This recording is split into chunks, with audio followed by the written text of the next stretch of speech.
Assalamualaikum warahmatullahi wabarakatuh.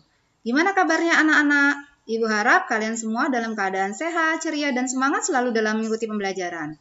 Pada video kali ini kita akan belajar tentang induksi matematika. Tepatnya menjelaskan metode pembuktian pernyataan matematis berupa barisan, pertidaksamaan, keterbagian dengan menggunakan induksi matematika. Nah, pada hari ini kita akan belajar bagaimana membuktikan pernyataan matematis berupa barisan dengan menggunakan induksi matematika.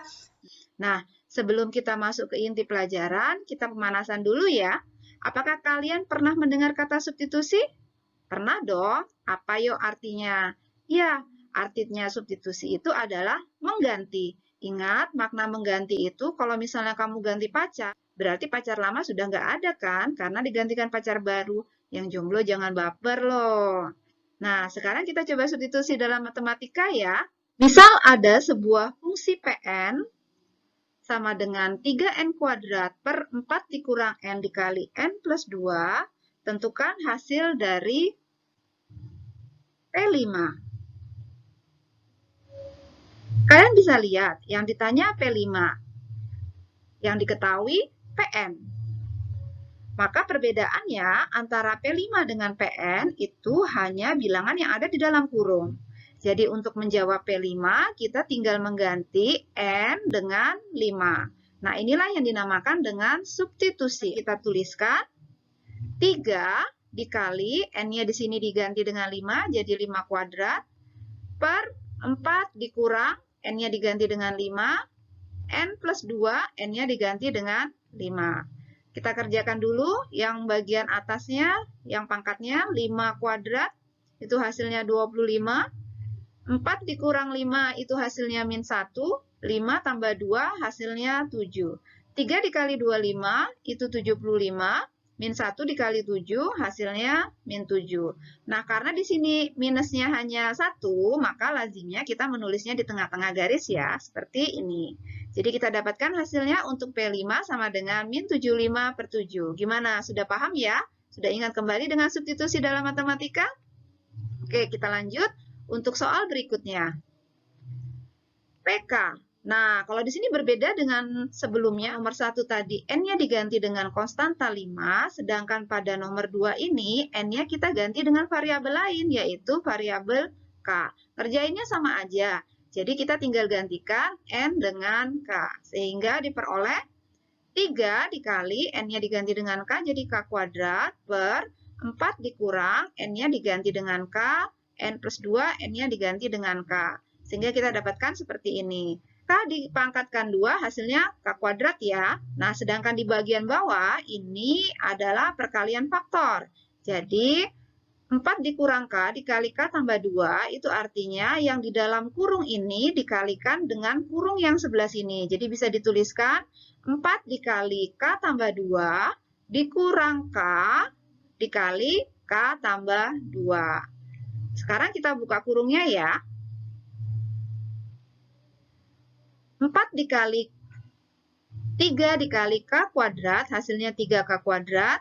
Nah, di sini yang dikalikan 4 bukan hanya K-nya, karena di sini ada kurungnya. Jadi, yang dikalikan dengan 4 adalah semua yang ada di dalam kurung. 4 dikali K, 4K. 4 dikali 2, hasilnya 8. Min K dikali K hasilnya min K kuadrat, min K dikali 2 hasilnya min 2K. Untuk bagian penyebutnya, ada yang masih bisa dijumlah atau dikurang tidak? Oh, masih ada, yaitu 4K dikurang 2K, hasilnya 2K. Sehingga bisa kita tuliskan 8 ditambah 2K dikurang K kuadrat. Loh, ini tadi kok K-nya ada di tengah ya, padahal di atas, di depan, atau di belakang. Nggak masalah. Yang penting tanda jumlah atau kurangnya tetap mengikuti perpindahan bilangan itu. Jadi 2K-nya mau diletakkan di tengah boleh, ditaruh di depan boleh, ditaruh di belakang juga boleh. Akan tetapi pada lazimnya kita biasanya menuliskan variabel itu dari pangkat tertinggi ke rendah atau dari rendah ke tinggi. Di sini Ibu menuliskan dari rendah ke tinggi karena yang tertingginya bernilai negatif. Oke, untuk soal selanjutnya.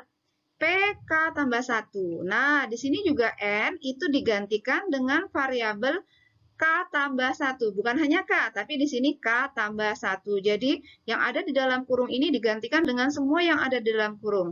Jadi, dapat dituliskan, N-nya di sini diganti dengan K tambah 1, jadi 3 kali K tambah 1 kuadrat. N di sini juga dikali dengan K tambah 1, jadi 4 dikurang K tambah 1. Hati-hati, K tambah 1-nya dikasih kurung karena N ini diganti dengan K tambah 1. Padahal N ini di sini bernilai negatif. Jadi semua yang ada dalam kurung ini nanti dikalikan dengan negatifnya ini. Begitu juga dengan N ditambah 2, N-nya di sini kita ganti dengan K tambah 1, sehingga menjadi K tambah 1 ditambah 2. Nah, di sini ada K tambah 1 kuadrat. Ini adalah sama saja dengan K tambah 1 dikali K tambah 1. Nah, untuk penyebutnya, di sini kita sederhanakan. Kita buka kurungnya dulu dari yang di dalam. Min dikali K atau min 1 dikali K itu hasilnya sama dengan min K. Min dikali 1 itu hasilnya min 1. Nah, di sini juga kita buka kurungnya.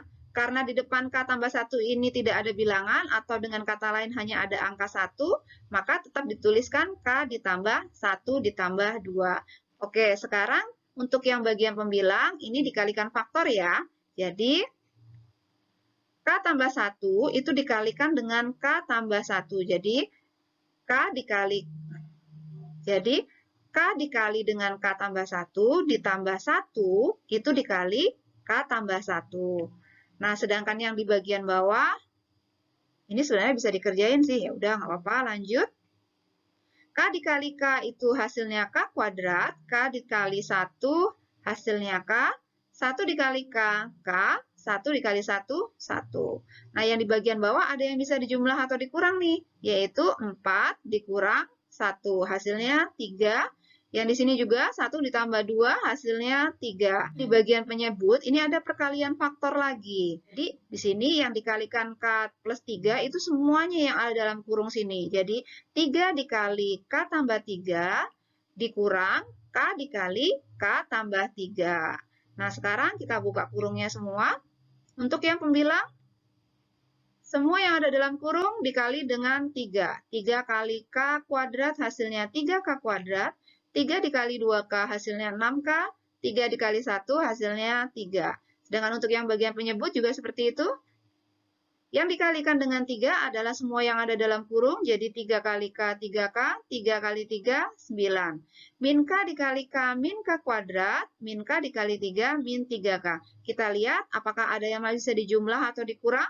Oh, ternyata masih ada di bagian penyebutnya, yaitu 3K dikurang 3K. Hasilnya sama dengan 0. 0 ditambah bilangan berapapun, maka hasilnya adalah bilangan itu sendiri. Jadi bisa kita tuliskan 3K kuadrat ditambah 6K ditambah 3 per 9 dikurang K kuadrat. Nolnya tidak perlu lagi ditulis. Karena sudah tidak ada yang bisa dioperasikan, ya sudah, kita berhenti sampai di sini. Jadi didapatkan hasil PK tambah 1 itu sama dengan 3K kuadrat ditambah 6K ditambah 3 per 9 dikurang K kuadrat. Gimana? Sudah mulai hangat? Oke, sekarang kita masuk ke materi inti ya. Simak penjelasan berikut dengan baik. Induksi matematika. Jika ada temanmu yang berkata bahwa ia adalah saudara dari Pak Jokowi, Presiden Republik Indonesia, apakah kamu akan langsung percaya? Tentu tidak, kan? Pasti kamu akan meminta bukti atas pernyataan itu. Nah, di dalam matematika juga seperti itu. Setiap pernyataan atau rumus dalam matematika harus diuji untuk membuktikan kebenarannya. Ada berbagai macam metode pembuktian dalam matematika. Salah satunya adalah metode induksi matematika. Misal, buktikan bahwa PN bernilai benar untuk setiap bilangan asli. Maka langkah-langkah induksi matematika untuk membuktikan bahwa PN itu bernilai benar untuk setiap bilangan asli adalah yang pertama, membuktikan bahwa PN itu benar untuk N sama dengan 1. Yang kedua, jika kita asumsikan PN itu benar untuk N sama dengan K, maka kita harus membuktikan bahwa PN benar juga untuk N sama dengan K ditambah 1. Nah, jika langkah yang pertama dan kedua tadi bernilai benar, maka dapat kita katakan bahwa PN bernilai benar untuk setiap bilangan asli N. Kita coba mengerjakan soal ya. Buktikan pernyataan berikut menggunakan induksi matematika sederhana. 1 ditambah 3 ditambah 5 ditambah 7 ditambah 9 ditambah bla bla bla ditambah 2n dikurang 1 sama dengan n kuadrat untuk semua bilangan asli n. Maka seperti langkah-langkah induksi matematika yang telah disebutkan sebelumnya, langkah pertama yang harus kita lakukan yaitu membuktikan bahwa Pn benar untuk n sama dengan 1. Jadi kita ambil suku terakhirnya dari barisan ini yang berbentuk rumus yaitu 2n dikurang 1 sama dengan n kuadrat. Nah, di sini untuk membuktikan bahwa Pn benar untuk n sama dengan 1, kita tinggal mengganti n dengan 1.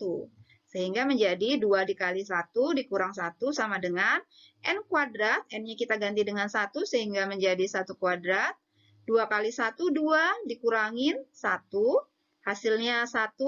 1 kuadrat itu 1 kali 1 hasilnya juga 1. Nah, ternyata di sini terlihat bahwa ruas kiri itu sama dengan ruas kanan. Maka kita dapat katakan bahwa Pn benar untuk n sama dengan 1. Jadi sudah terbukti bahwa langkah pertama benar ya. Sekarang tinggal kita membuktikan langkah yang kedua. Di sini kita asumsikan Pn itu benar untuk n sama dengan k. Maka karena n sama dengan k, kita ganti n-nya di sini pada barisan ini dengan k. Semua yang ada n-nya diganti dengan k sehingga menjadi 1 ditambah 3 ditambah 5 ditambah 7 ditambah 9 ditambah bla bla bla ditambah 2n kurang 1-nya berubah menjadi 2k dikurang 1 karena n-nya diganti dengan k, n kuadrat berubah menjadi k kuadrat karena n-nya diganti dengan k. Nah, ini diasumsikan benar. Ini tidak perlu kita buktikan karena kita sudah mengasumsikan ini benar. Nah, sekarang tugas kita tinggal membuktikan bahwa n sama dengan k plus 1 itu benar untuk Pn. Jadi, di sini n-nya kita ganti lagi nih dengan k ditambah 1. N di sini juga diganti dengan k ditambah 1 sehingga diperoleh 1 ditambah 3 ditambah 5 ditambah 7 ditambah 9 ditambah bla bla bla ditambah 2n itu berubah menjadi 2 dikali k tambah 1 dikurang 1 sama dengan n kuadratnya berubah menjadi k ditambah 1 kuadrat. Nah, untuk membuktikan bahwa Pn benar untuk n sama dengan k tambah 1 ini sebenarnya kalian boleh mulai dari sini nanti menuju ke n sama dengan k atau sebaliknya dari membuktikan n sama dengan k ke n sama dengan k tambah 1. Nah, tapi di sini Ibu akan mencoba memulainya dari n sama dengan k ditambah 1. Nah, ini adalah barisan yang berpola. Polanya itu adalah 2n dikurang 1. Suku pertama itu sama dengan 1, itu karena n-nya di sini kita ganti dengan 1, yaitu 2 dikali 1, 2 dikurang 1, hasilnya 1. Nah, untuk suku kedua 3, itu kita ganti n-nya dengan 2. Jadi 2 dikali 2 sama dengan 4, dikurang 1 sama dengan 3. Nah, untuk suku ketiga 5, begitu juga. N-nya kita ganti dengan 3. Jadi 2 dikali 3, 6 dikurang 1, itu hasilnya 5. Jadi di sini suku-suku ini adalah hasil dari substitusi n ke dalam angka-angka sesuai urutan sukunya. Ini suku pertama, suku kedua, ketiga, keempat, kelima, sampai yang terakhir ini suku ke n. Jadi di sini suku pertama n-nya sama dengan 1, suku kedua n-nya sama dengan 2, suku ketiga n-nya sama dengan 3, dan seterusnya. Sampai kalau kita di sini punya n sama dengan k tambah 1, maka sebelum suku ini pasti n-nya sama dengan k. Jadi bisa dituliskan 1 ditambah 3 ditambah 5 ditambah 7 ditambah 9 ditambah bla bla bla ditambah. Nah, adalah suku di mana n sama dengan k. Sedangkan yang ini adalah suku di mana n sama dengan k ditambah 1.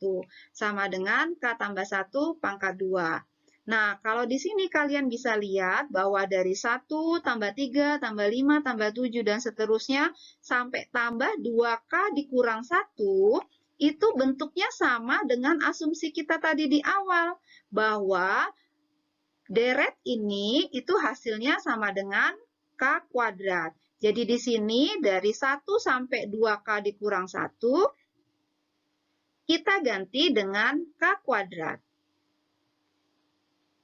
Jadi ini Ibu garis bawahi ini diganti dengan K kuadrat karena kita mengikuti bentuk asumsi di atas. Yang ini kita tinggal buka kurungnya. K tambah 1 dikali dengan 2, jadi 2 kali K, 2K. 2 dikali 1, 2, dikurang 1. Sama dengan K tambah 1 kuadrat, itu artinya K tambah 1 dikali K tambah 1. Wah, ini berarti perkalian faktor lagi ya, seperti yang tadi. Nah, di sini ada yang bisa dikurangin, yaitu 2 dikurang 1. Hasilnya 1. Nah, sedangkan di ruas kanan kita kalikan pemfaktoran seperti tadi. Jadi, K dikali K tambah 1 ditambah 1 dikali K tambah 1. Hasilnya nanti akan kalian peroleh adalah K kuadrat ditambah 2K ditambah 1. Kalian boleh mencobanya sendiri ya di tempat lain. Nah, sekarang kita tinggal lihat nih. Wah, sudah hampir mirip antara ruas kiri dan ruas kanan. Kita tinggal buka kurungnya di ruas kiri, jadinya K kuadrat ditambah, karena di sini tidak terlihat bilangannya, jadi di sini bilangannya 1.